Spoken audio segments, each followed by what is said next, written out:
kembali lagi di podcast Kata Budaya Kata Siapa, Senior Direktorat Jenderal Kebudayaan Kemendikbudristek. Bersama saya podcaster hari ini, Medlin Sitio, kita akan ngobrol nih dengan bintang tamu spesial yang merupakan ketua wisata di salah satu perkampungan adat di Indonesia. Mungkin langsung aja ya kita kenalan dengan Bapak, dipersilahkan Pak untuk memperkenalkan diri. Baik, perkenalkan nama saya Chandra Irawan, yang mana pada hari ini saya menjabat sebagai Ketua Desa Wisata Perkampungan Adat Nagari Sijunjung, yang mana pada tahun ini mendapat 75 Anugerah Desa Wisata Indonesia yang merupakan program dari Kemenparekraf RI. Mungkin itu saja perkenalan singkatnya. Ya. Desa Nagari Sijunjung ya Pak? Desa Perkampungan Adat Nagari Sijunjung. Perkampungan Adat Nagari Sijunjung. Ya. Mungkin boleh Pak diceritakan dulu Nagari Sijunjung ini artinya apa sih Pak? Ya, konon katanya Nagari Sijunjung ini berasal dari sebuah cerita rakyat, yang mana ada sebuah ratu atau putih, kalau bahasa daerahnya itu putih, yang mana beliau itu tercebur di sebuah lumpur, dan namun setelah itu ada seseorang yang mengetahui dan meminta tolong kepada sebuah kiai atau ulama besar di sana, dan kiai itu membantu dengan sorban yang ada dililitkan dengan kepalanya ditarik keluar, yang mana putih itu merupakan sebuah bangsawan atau putri bangsawan lah itu, yang mana tempat tercebur itu adalah Junjung, ya, sebuah sungai yang bernama Putih Junjung. Dari sanalah lahir sebuah nagari Sijunjung, karena pada saat itu kebetulan ada beberapa pemangku adat sedang berembuk mencari sebuah nama nagari tersebut. Kebetulan mungkin itu sebuah petunjuk dari Yang Maha Kuasa, dengan adanya putih itu tercebur, sehingga itu menjadi petunjuk, sehingga lahirnya nama Sijunjung, Nagari Sijunjung. Jadi Nagari Sijunjung ini sangat unik. Jadi ia berasal dari Nagari Sijunjung, Kecamatan Sijunjung, Kabupaten Sijunjung, ya, Provinsi Sumatera Barat. Ya. Untuk letak perkampungan adat Nagari Sijunjung ini tuh ada di mana Pak? Dan untuk kondisi alamnya itu boleh digambarkan Pak seperti apa di sana?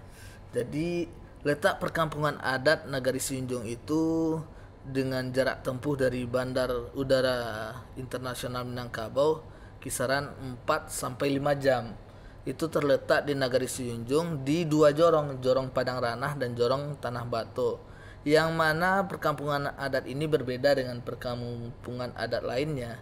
Yang mana perkampungan adat ini berjejer di kiri kanan jalan rumah adat sebanyak 76 rumah yang masih utuh, yang mana rumah ini adanya sejak abad ke-16 atau 17.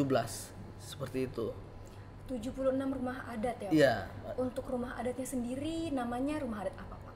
Ya, rumah adat itu merupakan rumah kaum dari 6 suku di Nagari Sijunjung.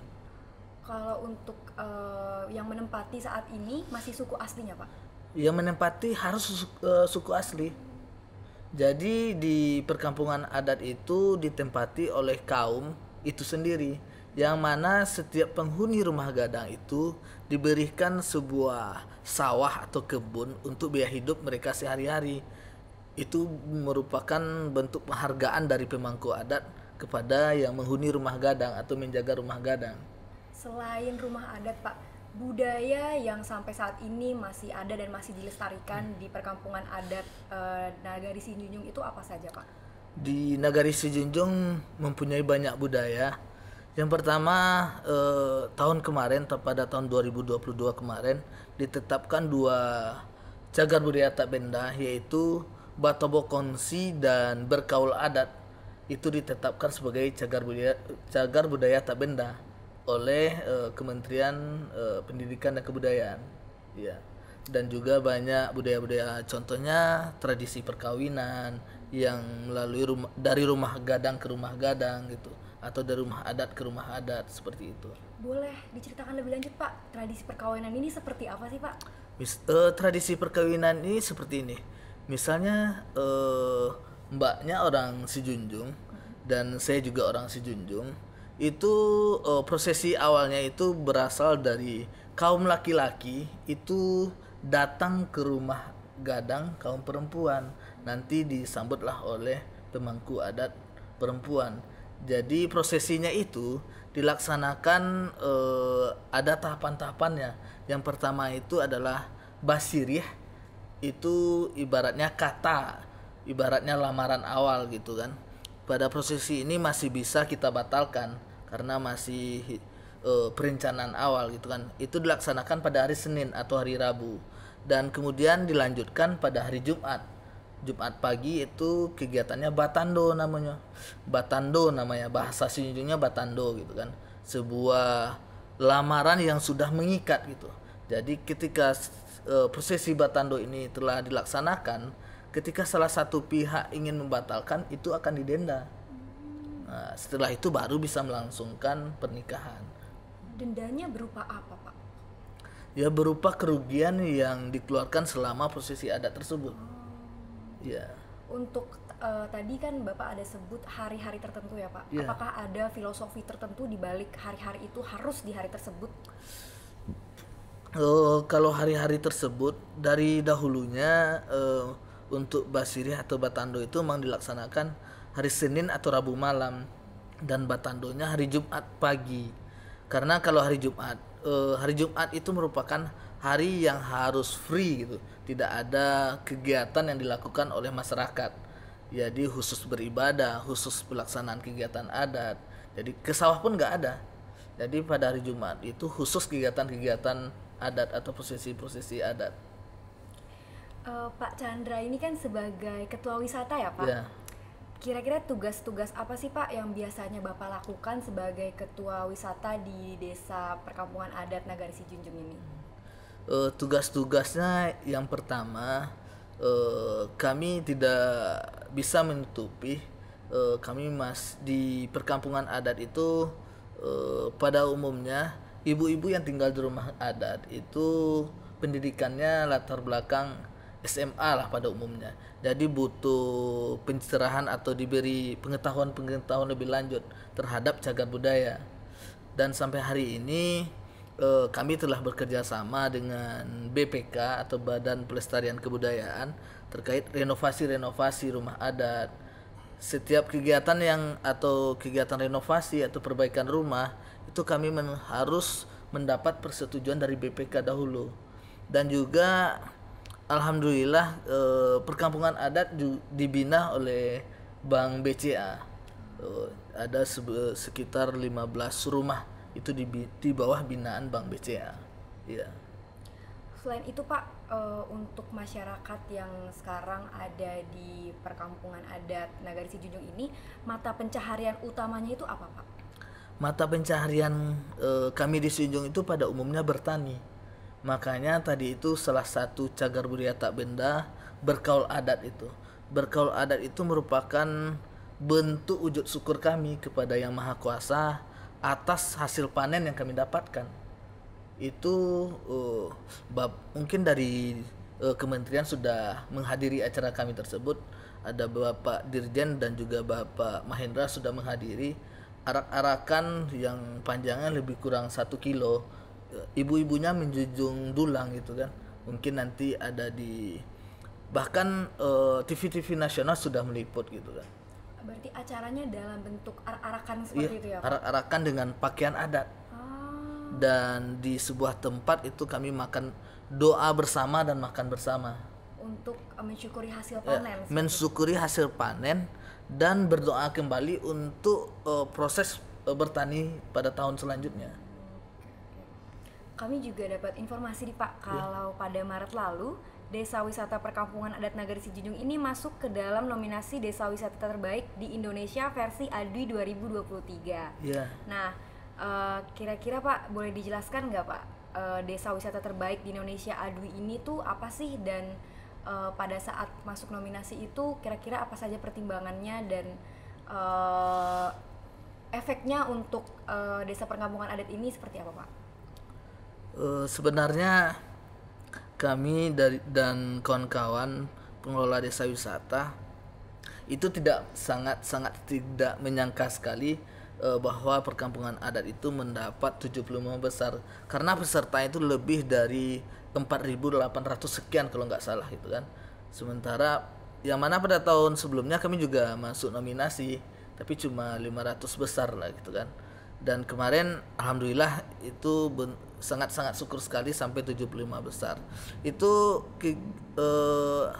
program ADWI ini kami mengisi beberapa form yang disediakan oleh Kemenparekraf.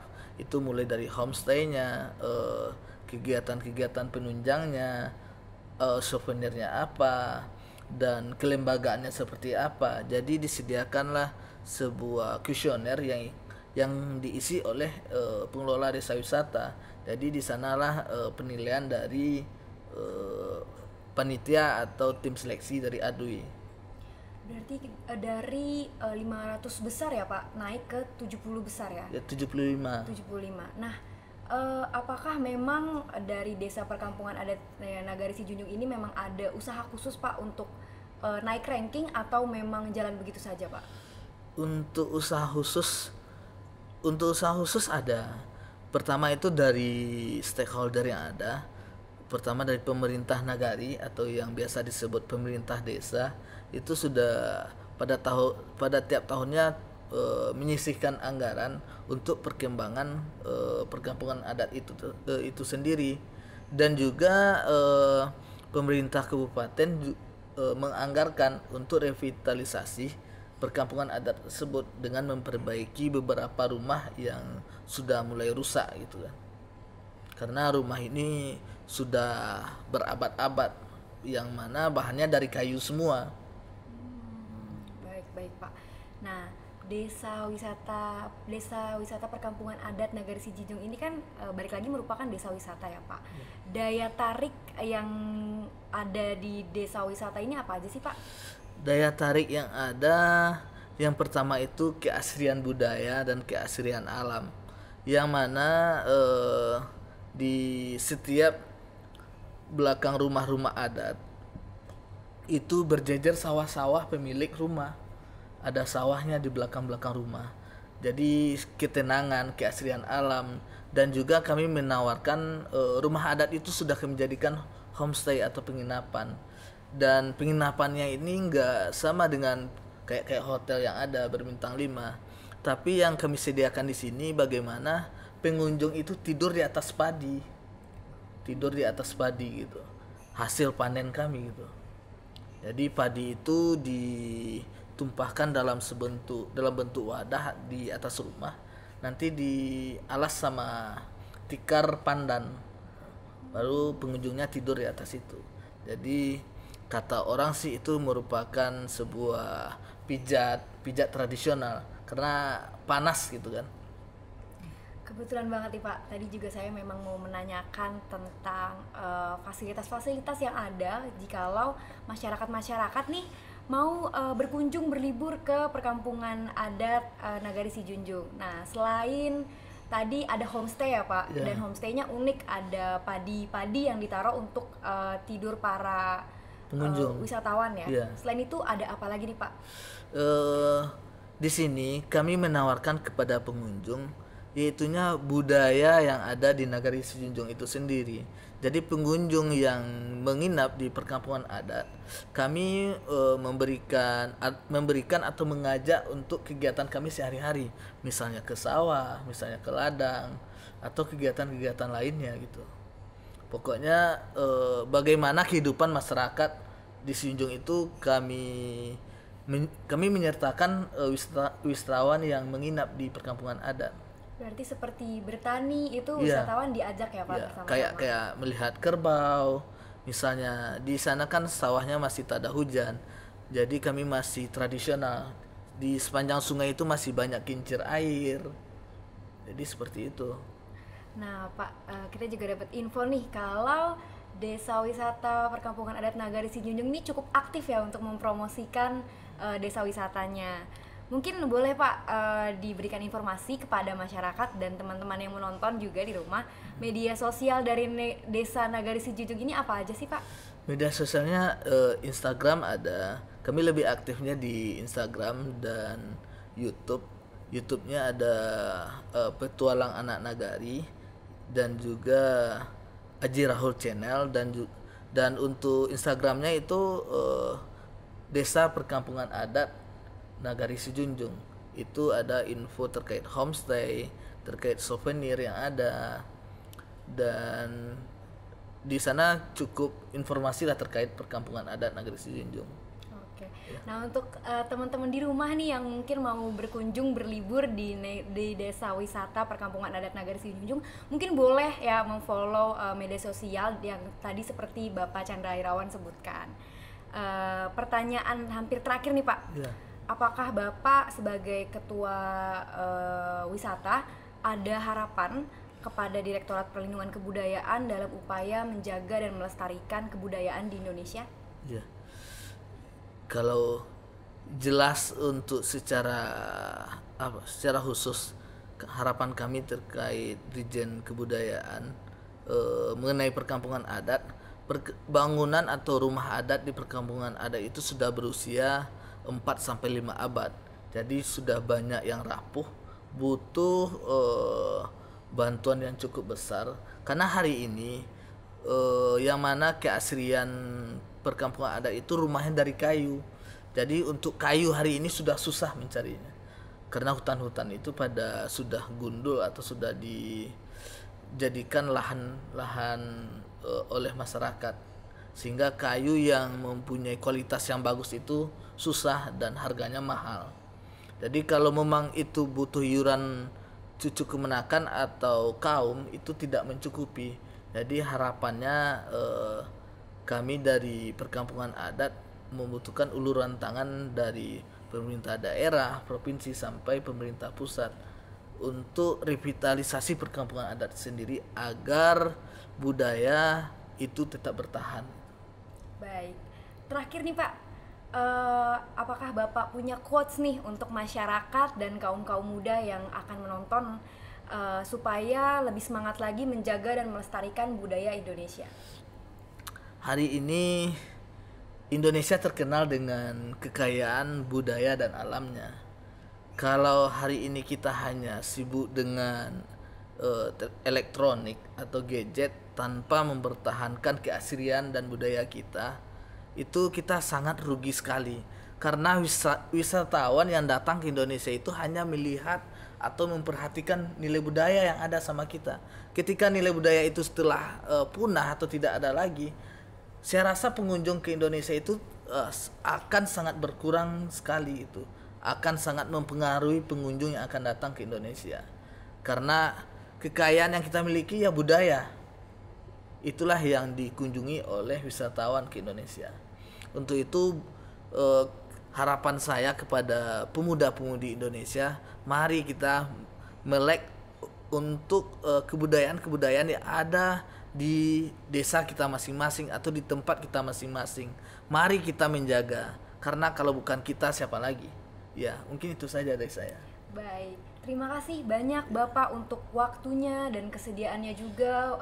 Bapak udah menjawab pertanyaan saya yang cukup banyak ya pada malam hari ini. Dan untuk teman-teman yang ada di rumah, jangan lupa follow Facebook, Instagram, Twitter, dan YouTube di @budayasaya, dan YouTube Pelindungan Kebudayaan, serta Facebook, Instagram, dan Twitter di @lindungibudaya. Jangan lupa juga kunjungi, lindungi, dan lestarikan wisata budaya Indonesia. Terima kasih sudah menonton dan sampai jumpa.